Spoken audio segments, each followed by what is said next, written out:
ఈ తరో ఎంక్వైరీ జరగాల్సిన అవసరం ఉంది.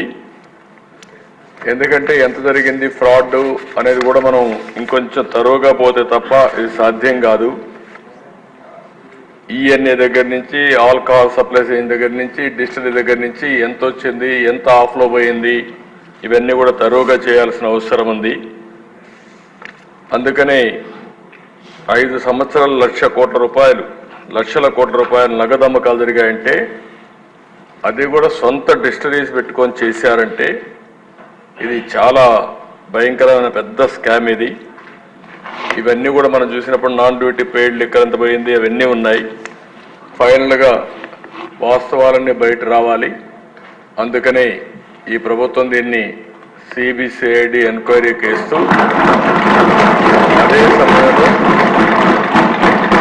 దీన్ని అవసరమైతే ఈడీ సపోర్ట్ కూడా తీసుకోవడానికి పెద్ద ఎత్తున క్యాష్ ట్రాన్సాక్షన్ జరిగాయి కాబట్టి వారికి కూడా రెఫర్ చేస్తాం.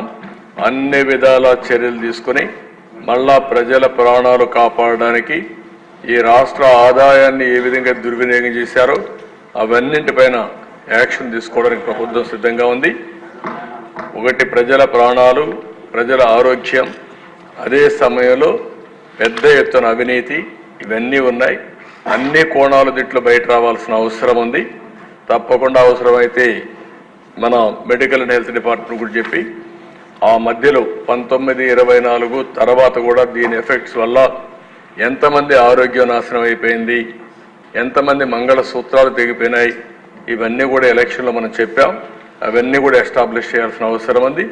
దీనిపైన సిబిసిఐడితో తరో ఎంక్వైరీ చేపిస్తాం. ఈడీ కూడా రెఫర్ చేసి యాక్షన్ తీసుకుంటామని సభ ద్వారా మీకు తెలియజేస్తున్నాను.